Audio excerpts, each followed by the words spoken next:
di sini kami dari kelompok 5 akan menjelaskan mengenai struktur pasar dan keseimbangan firma. Nah, di sini kami jelaskan adalah mengenai jenis-jenis pasar. Nah, pertama, kamu tahu nggak tentang pasar itu apa?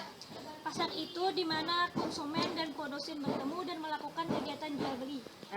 Nah, jadi itu adalah pengertian pasar secara umum. Nah, yang kita tahu pasar itu kan hanya ada orang yang awam ya pasti akan mengetahui pasar itu adalah pasar ya pasar. Nah, sedangkan pasar itu sebenarnya memiliki beberapa jenis dan dari jenis-jenis tersebut terdapat perbedaan-perbedaan di antara pasar-pasar tersebut yang sehingga orang itu bisa menentukan ini jenis pasar yang seperti ini jenis nama pasarnya pasar persaingan sempurna. Nah, di sini kami akan membahas struktur pasar. Nah, ada 4 struktur pasar itu.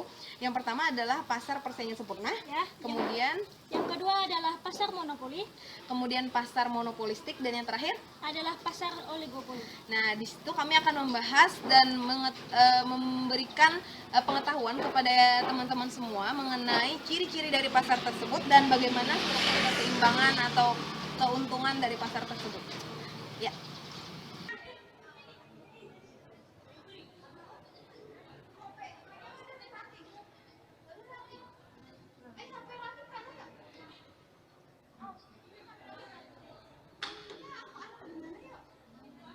Nah, sebelum kita membahas lebih jauh mengenai pasar, kita akan tanya-tanya dulu sama beberapa mahasiswa. Kira-kira mereka tahu gak sih tentang pasar yang akan kita bahas kali ini?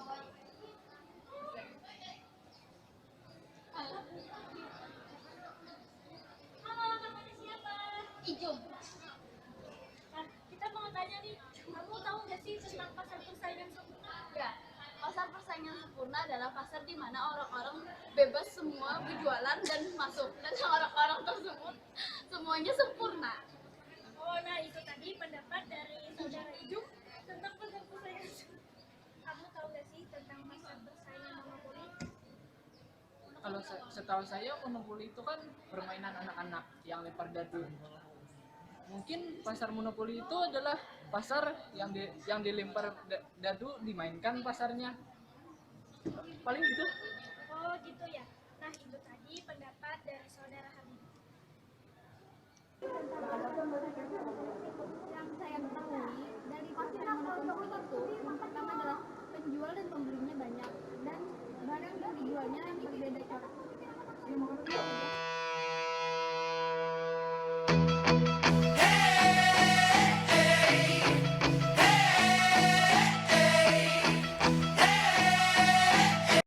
Penentuan keseimbangan pasar sangat bergantung kepada struktur pasar dari barang yang diperjualbelikan.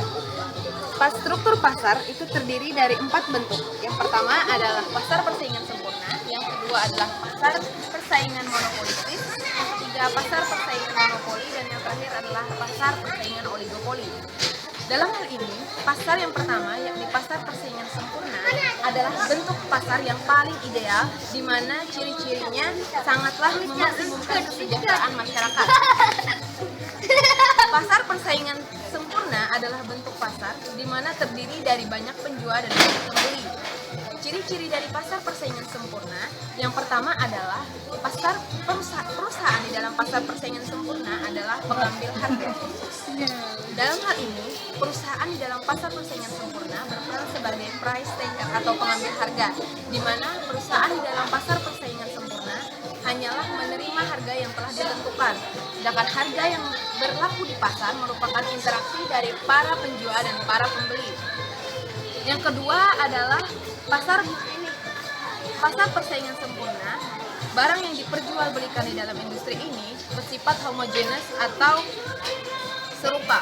Nah, dapat dilihat contohnya bahwa di dalam pasar persaingan sempurna, barang-barang yang diperjualbelikan itu sangatlah serupa, artinya memiliki jenis yang sama, sehingga dalam hal ini sulit membedakan bagaimana produk yang berasal dari penjual satu dan produk yang dihasilkan oleh penjual yang kedua. Kemudian, ciri yang ketiga adalah pasar persaingan sempurna. Di dalam industri pasar persaingan sempurna terdapat banyak perusahaan atau penjual. Sudah dijelaskan di dalam pengertiannya bahwa pasar persaingan sempurna adalah bentuk pasar di mana pasar tersebut terdiri dari banyak penjual. Namun barang yang dijual itu bersifat sama atau serupa. serupa. Bahwa banyak terdapat penjual di dalam pasar persaingan sempurna ini, sehingga makanya disebut sebagai pasar persaingan sempurna karena penjual yang ada bersaing sama untuk mendapatkan keuntungan yang lebih besar. Kemudian yang keempat, pasar persaingan sempurna itu mudah untuk masuk dan keluar. Dalam hal ini, ketika suatu perusahaan ingin menutup perusahaannya, maka dalam hal ini perusahaan tersebut sangat mudah melakukan hal tersebut. Sedangkan untuk ketika perusahaan tersebut ingin memasuki suatu industri tersebut, maka dalam hal ini perusahaan tersebut juga sangat mudah untuk memasuki karena tidak ada hambatan-hambatan yang berarti seperti hambatan yang bersifat modal yang terlalu besar atau hambatan yang bersifat teknologi yang digunakan. Pasar persaingan sempurna, ciri yang terakhir adalah para pembeli yang terdapat di dalam pasar persaingan sempurna memiliki pengetahuan yang sempurna mengenai keadaan di pasar. Dalam hal ini, pembeli memiliki pengetahuan atau memiliki pengetahuan mengenai perubahan-perubahan yang terjadi di pasar, baik itu keadaan-keadaan yang bersifat perubahan harga maupun peningkatan harga yang terjadi di dalam pasar. Dalam hal ini, sebuah perusahaan di dalam pasar persaingan sempurna tidak dapat menentukan harga atau menetapkan harga yang lebih tinggi karena dapat dipastikan barang yang diperjualbelikan oleh perusahaan tersebut tidak akan laku di pasaran. Sedangkan apabila suatu perusahaan tersebut menetapkan harga yang terlalu rendah di dalam pasar persaingan sempurna, maka dapat dipastikan bahwa perusahaan tersebut akan mengalami kerugian. Untuk keseimbangan firma, Jadi keseimbangan firma itu adalah keadaan di mana perusahaan akan menentukan kuantitas produksi di mana keuntungan maksimum akan dicapai. nah terus bagaimana cara menentukan keseimbangan firma? Jadi cara menentukan keseimbangan firma itu ada dua cara. Yang pertama itu adalah menggunakan pendekatan hasil penjualan total dengan biaya total, dan kemudian dengan menggunakan pendekatan hasil penjualan marginal dengan biaya marginal. Pada pendekatan yang pertama, yakni hasil penjualan total dengan biaya total, itu untuk memperoleh keuntungan dilakukan mengurangkan hasil penjualan total dengan biaya total. Dan juga menentukan tingkat produksi di mana hasil penjualan total melebihi biaya total pada jumlah yang paling maksimum. Kemudian pada pendekatan yang kedua, yakni pendekatan hasil penjualan marginal dengan biaya marginal, itu keuntungannya diperoleh dengan cara mengurangkan hasil penjualan marginal dengan biaya marginal. Selain itu, pada pendekatan hasil penjualan marginal dengan biaya marginal ini terdapat persamaan. Persamaannya itu adalah MC sama dengan MR, artinya biaya marginal itu sama dengan pendapatan atau hasil penjualan marginal. Karena persamaan itu sangat penting untuk menentukan keseimbangan perusahaan, yakni keadaan di mana keuntungan yang didapat itu adalah yang paling maksimum. Kan keseimbangan firma dapat dibedakan menjadi beberapa keadaan. Dapatkah Anda menyebutkannya? Jadi dalam jangka pendek ya, firma di dalam pasar persaingan sempurna itu terdapat 4 kemungkinan dalam corak keuntungan maupun kerugian perusahaan. Atau dengan kata lain, keseimbangan firma tadi dapat dibagi kepada 4 keadaan. Yang pertama itu adalah perusahaan mengalami keuntungan luar biasa atau untung yang melebihi normal. Kemudian yang kedua, perusahaan mengalami untung normal. Kemudian perusahaan mengalami kerugian tetapi masih dapat membayar atau menutupi biaya berubahnya. Dan yang terakhir, perusahaan menutup atau membubarkan usahanya. Nah, untuk penjelasan yang pertama, yakni perusahaan mengalami untung normal itu terjadi apabila hasil penjualan totalnya melebihi biaya totalnya, atau dengan kata lain perusahaan itu mengalami untung melebihi normal ketika harganya itu lebih tinggi dari biaya rata-rata yang paling minimum. Dan kemudian pada keadaan ini ketika di dalam firma-firma di dalam persaingan sempurna mengalami keuntungan lebih normal, itu akan menarik perusahaan baru untuk masuk ke dalam industri yang mana akan menambah penawaran atas suatu barang. Kemudian yang kedua itu adalah perusahaan mengalami untung normal. Untung normal itu adalah di mana hasil penjualan totalnya itu sama dengan biaya totalnya. Sedangkan pada perusahaan mengalami kerugian tetapi masih dapat menutupi biaya berubahnya, itu terjadi apabila hasil penjualan totalnya itu di bawah daripada di bawah daripada biaya total rata-rata, tetapi masih melebihi biaya berubah rata-ratanya. Nah, di dalam keadaan yang ketiga ini, perusahaan memang mengalami kerugian, tetapi perusahaan masih dapat meneruskan operasinya karena perusahaan akan masih memiliki peluang untuk mendapatkan keuntungan normal. Kemudian untuk keadaan yang terakhir, yakni yang keempat, itu adalah perusahaan menutup usahanya. Di sini terjadi apabila hasil penjualan totalnya itu sama atau kurang dari biaya berubahnya. Jadi di dalam keadaan yang terakhir ini, perusahaan itu hanya akan lebih baiknya itu menutup usahanya, karena apabila perusahaan itu meneruskan operasinya atau meneruskan kegiatan produksinya, itu hanya akan menambah kerugian yang akan dideritanya. Kan di dalam jangka panjang, firma lepas dengan sempurna hanya akan memperoleh untung normal saja. Nah, apakah Anda dapat menjelaskan apa maksudnya itu? Jadi di dalam jangka panjang ya, perusahaan atau firma-firma di dalam pasar persaingan sempurna itu hanya akan memperoleh untung normal saja. Hal itu disebabkan karena di dalam pasar persaingan sempurna, firma-firma akan dapat dengan mudah masuk ke dalam industri. Nah, apabila ada keadaan yang berlaku bahwa firma-firma di dalam pasar persaingan sempurna itu memperoleh keuntungan melebihi normal, hal itu akan menarik perusahaan atau firma-firma baru untuk masuk ke dalam industri. Nah, yang pada akhirnya itu akan berdampak kepada penawaran akan suatu barang itu yang sangat banyak atau membelundak ya, sedangkan harganya dari barang tersebut akan merosot. Nah, kemudian apabila terjadi kerugian di dalam suatu industri, nah maka banyak perusahaan yang akan menutup usahanya, sehingga dalam hal ini penawaran akan suatu barang itu akan sedikit dan harga akan merosot. Nah, hal itu akan menyebabkan perusahaan-perusahaan yang tinggal akan dapat kembali menikmati yang namanya keuntungan normal. Terus kan pada kurva penurunan jangka panjang, firma-firma persaingan sempurna bergantung kepada perkembangan biaya produksi. Nah, dapatkah Anda menjelaskan kurva persaingan sempurna yang bergantung pada perkembangan biaya produksi? Jadi kurva penawaran firma persaingan sempurna itu ya sangat tergantung kepada perkembangan biaya produksi, di mana kurva penawaran itu terbagi kepada 3 bentuk ya. Yang pertama itu adalah kurva yang berbentuk horizontal atau garis lurus ya. Nah, itu menunjukkan bahwa biaya produksi itu tidak mengalami perubahan. Nah, kemudian yang kedua adalah bentuk kurva yang menaik ke atas, itu menunjukkan bahwa biaya produksi mengalami peningkatan. Nah, sedangkan ada juga bentuk yang terakhir itu adalah kurvanya itu menurun ke kanan. Nah, itu menunjukkan bahwa biaya produksi itu mengalami penurunan. Jelasin nggak tentang pasar persaingan sempurna ini? Pasar persaingan sempurna itu yang aku ketahui ya, yang ada di pernah aku baca ya, pasar persaingan sempurna itu adalah bentuk pasar di mana terdiri dari banyak penjual sama banyak pembeli. Terus barang yang dijualnya itu berbagai macam. Bukan berbagai macam sih, tapi lebih kepada barang yang diperjualbelikan itu lebih bersifat serupa atau homogenes. Kalau kelebihan sama kekurangannya?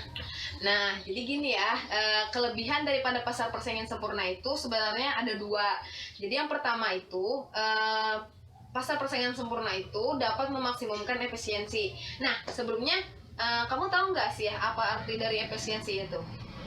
Apa ya, aku lupa.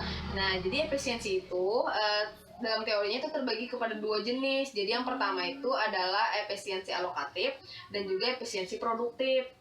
Nah, terus yang dimaksud dengan efisiensi produktif itu ya, efisiensi produktif itu adalah kegiatan firma dalam memproduksi barang di mana operasinya mencapai suatu tingkat produksi tertentu, di mana biaya yang digunakan adalah biaya rata-rata yang paling minimum. Jadi di dalam suatu kegiatan produksi itu dikatakan efisiensi produktif atau mencapai efisiensi produktif apabila biaya yang digunakan untuk produksi itu adalah biaya yang paling minimum atau yang paling rendah.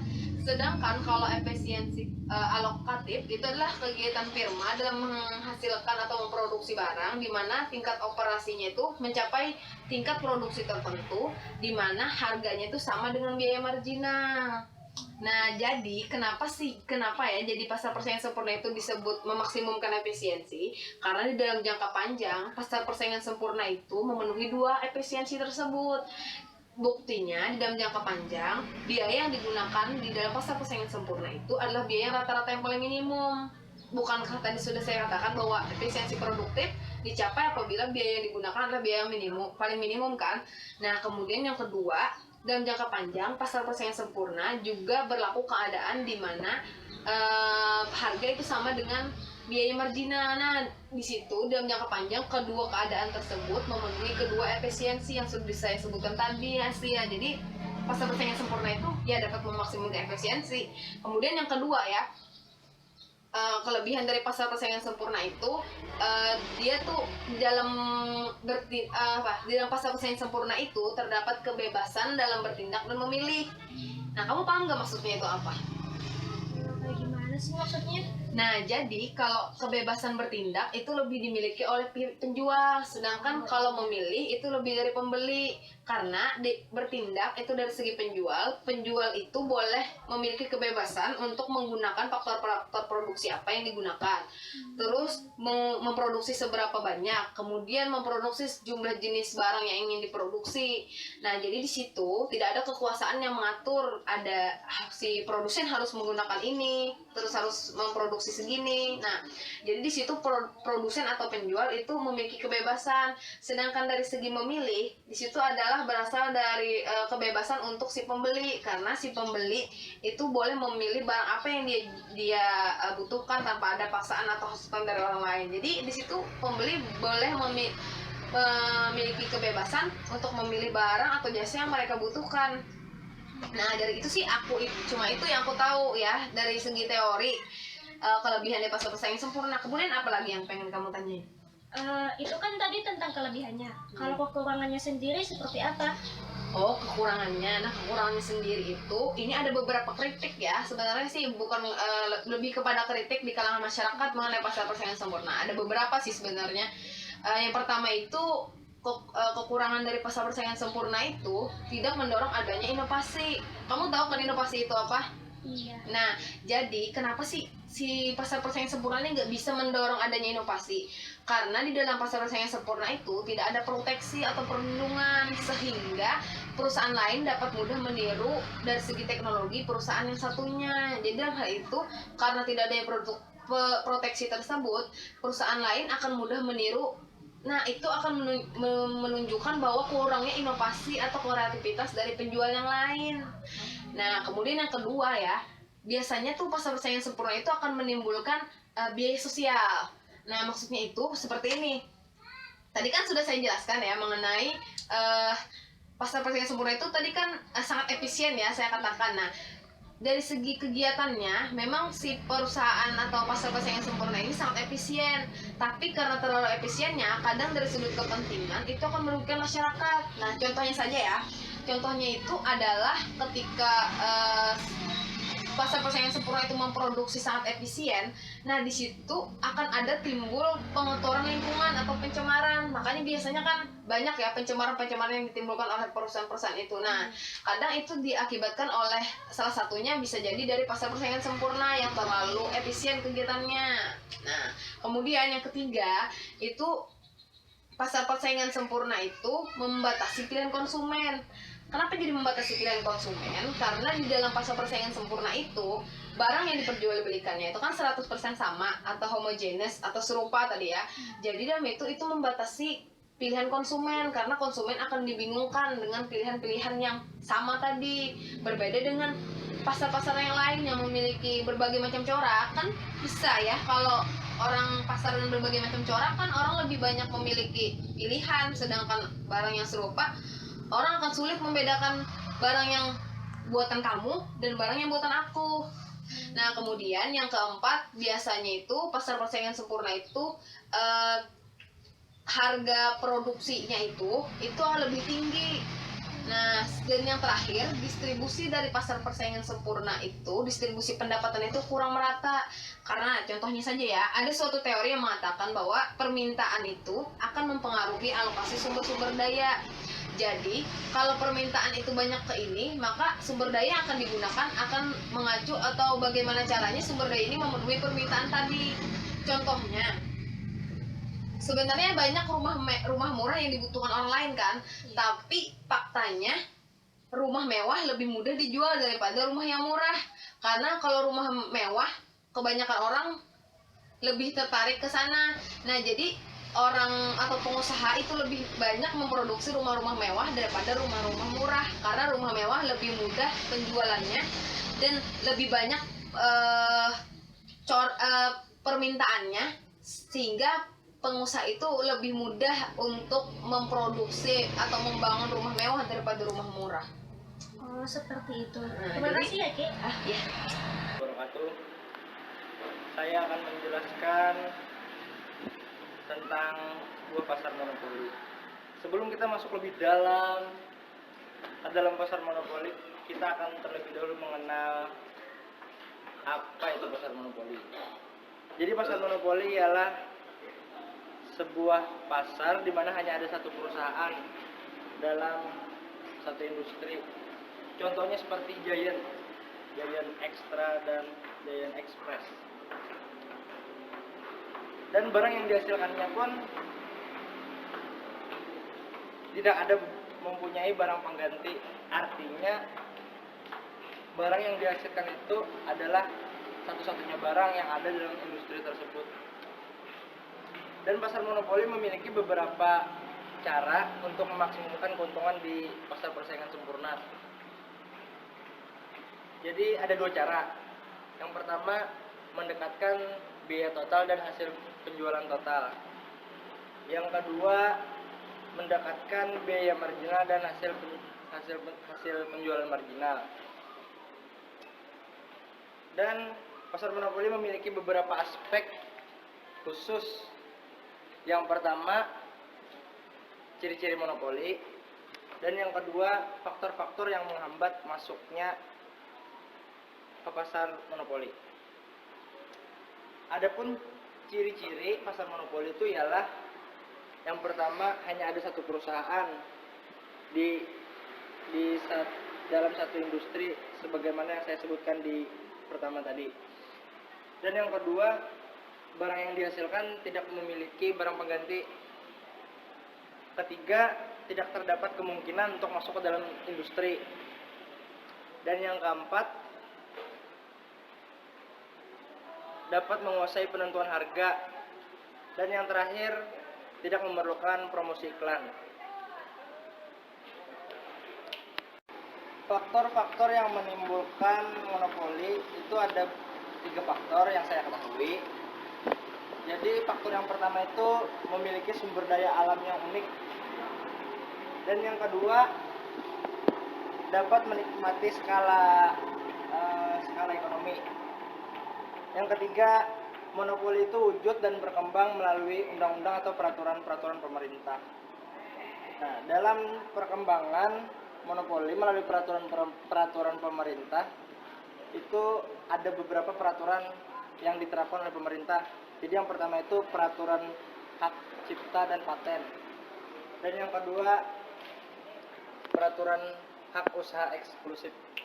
Dalam pasar persaingan sempurna, di dalam jangka pendek, sebagian dari kurva FC, yaitu bagian yang terletak di atas kurva ABC, dapat juga dipandang sebagai kurva penawaran.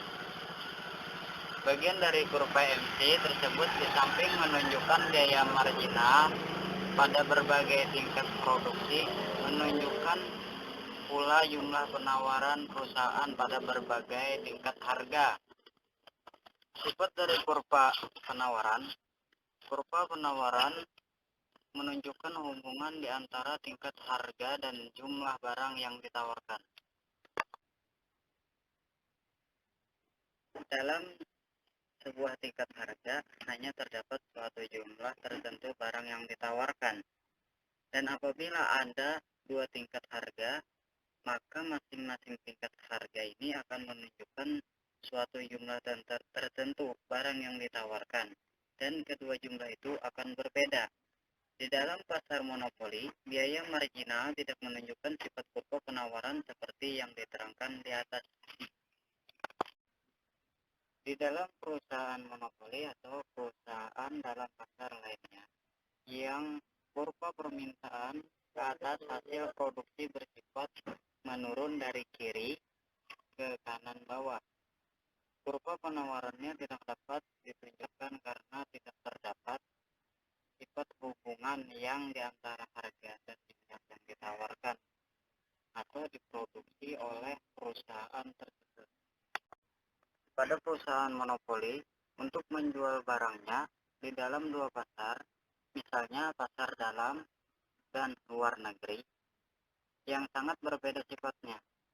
Biasanya sifat permintaan di kedua pasar itu sangat berbeda. Untuk memaksimumkan keuntungan perusahaan monopoli dapat menjalankan kebijakan diskriminasi harga. Syarat-syarat diskriminasi harga. Yang pertama, barang tidak dapat dipindah dari satu pasar ke pasar yang lain. Yang kedua, sifat barang atau jasa itu memungkinkan dilakukan diskriminasi harga. Yang ketiga, sifat permintaan dan elastisitas permintaan di masing-masing pasar haruslah sangat berbeda.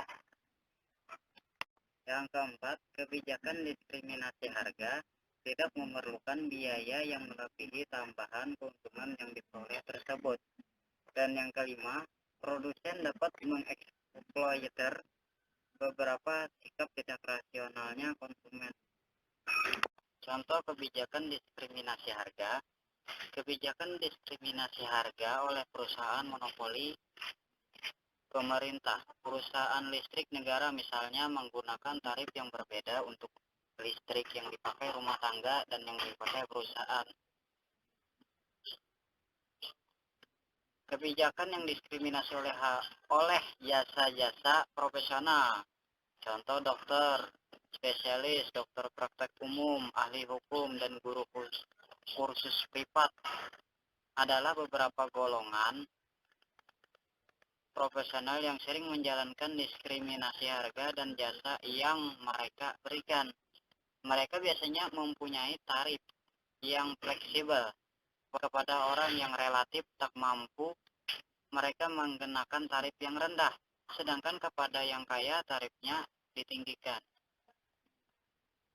Kebijakan diskriminasi harga di pasar internasional. Dalam aspek ini, perusahaan membedakan di antara harga yang dijual di dalam negeri dengan harga untuk penjualan ke luar negeri.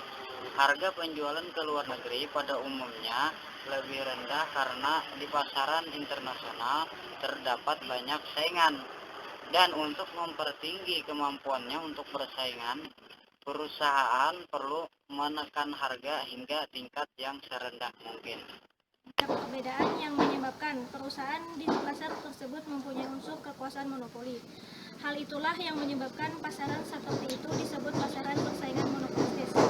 Ciri-ciri utama pasar persaingan monopolistis adalah terdapat banyak penjual, barangnya bersifat berbeda corak, dapat mempengaruhi harga, pemasukan industri relatif mudah, dan barangnya melakukan persaingan bukan harga.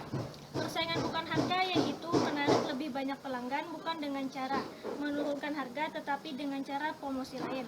Sangat penting peranan monopolistis. Bentuk utama persaingan bukan harga adalah pengiklanan. Pembedaan penampilan barang dan jasa sesudah penjualan. Dalam jangka pendek, suatu firma dalam persaingan monopolistis dapat memperoleh untung lebih normal. Untung normal atau mengalami kerugian. Dalam jangka panjang, keuntungan akan menggalakkan kemasukan perusahaan baru dan kerugian akan mendorong firma keluar dari pasaran. Oleh sebab itu, dalam jangka panjang, firma dalam pasaran persaingan monopolistis hanya memperoleh untung normal. Adapun kebaikan dan keburukan pasar persaingan monopolistis, dua kebaikan penting dari perusahaan dalam pasaran monopolistis adalah yang pertama menghasilkan barang yang berbeda corak. Ciri ini meningkatkan kesejahteraan konsumen karena mereka dapat memilih corak barang yang sesuai dengan selera dan kemampuannya. Yang kedua, distribusi pendapatan dalam masyarakat lebih merata oleh karena perusahaan terdiri dari perusahaan kecil. Perusahaan kecil yang memperoleh untung normal. Pemilik modal tak memiliki kekayaan yang berlebihan dan kesempatan kerja yang diciptakan lebih besar. Dua kelemahan utama dari pasar persaingan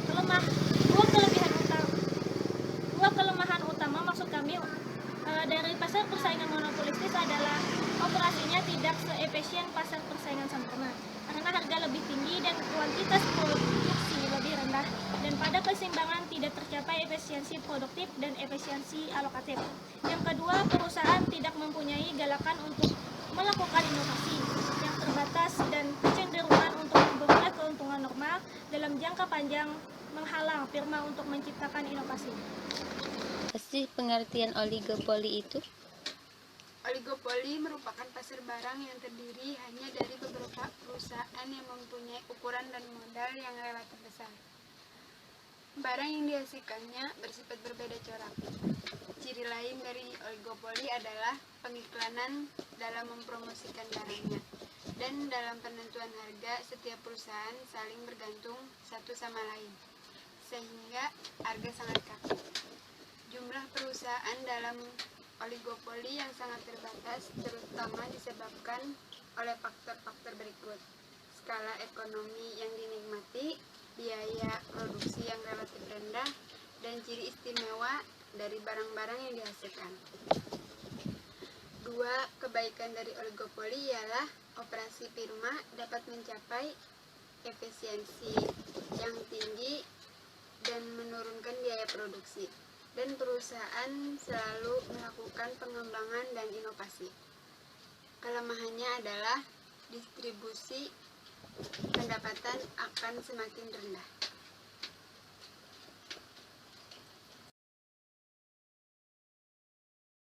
Assalamualaikum warahmatullahi wabarakatuh. Ya, di sini dari penjelasan yang sudah kita lihat tadi, kita kan bisa menyimpulkan sesuatu dari segala penjelasan yang sudah diberikan. Jadi tadi kan pasar terdiri dari 4. Apa saja itu sih? Pasar persaingan sempurna, pasar persaingan monopolistik, pasar monopoli, dan pasar oligopoli. Nah, jadi pasar persaingan sempurna itu ciri-cirinya tadi kan terdapat banyak penjual dan juga banyak pembeli. Selain itu barang yang dijualnya itu adalah barang yang serupa atau sama.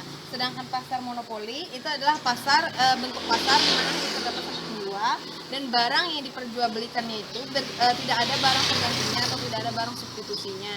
Kemudian, Nah, contohnya itu seperti PLN, PDAM, dan semacamnya. Kemudian itu ada pasar monopolistik, di mana di dalam pasar monopolistik ini barang yang dijual adalah barang yang berbeda corak. Seperti yang kita ketahui, banyak di pasaran barang yang serupa namun berbeda corak. Contohnya saja itu seperti produk deterjen, di mana banyak sekali produk deterjen yang berbeda seperti Daya, berbeda dengan Rinso, Softener Soklin, dan sebagainya. nah kemudian juga ada pasar oligopoli. Nah, oligopoli itu terdiri dari satu atau beberapa penjual, namun barang yang diperjualbelikannya itu berupa barang-barang yang mewah ya, seperti Yamaha, Honda, dan sebagainya. Nah, dari beberapa penjelasan tadi, inilah video yang dapat kami tampilkan sebagai hasil kerja keras kami. Jadi kami berterima kasih kepada segala atau semua orang yang terlibat dan ikut berpartisipasi dalam pembuatan video ini, baik secara langsung maupun secara tidak langsung ya. Terutama kami mengucapkan terima kasih banyak kepada dosen pembimbing Bapak Haryanto selaku dosen mata kuliah ini. Terima kasih banyak atas bimbingannya selama ini. Berkat beliau kami mampu menyelesaikan video ini dengan tepat waktu. Nah, semoga video dari kami ini bisa memberikan wawasan maupun pengetahuan kepada kalian semua. Ya, dan kami ucapkan sekali lagi kami mohon maaf jika dalam pembuatan video ini terdapat banyak kata-kata yang salah maupun perbuatan kami yang tidak sepatutnya ditampilkan dalam video ini. Ya, akhir kata kami ucapkan Assalamualaikum warahmatullahi wabarakatuh.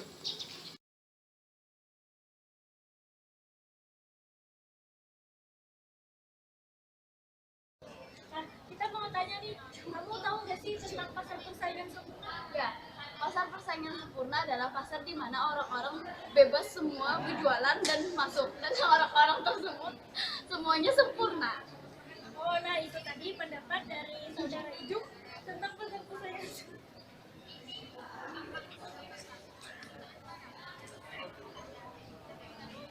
Atau dengan kata lain adalah 100% sama, sehingga dalam hal ini akan memberikan kesulitan dalam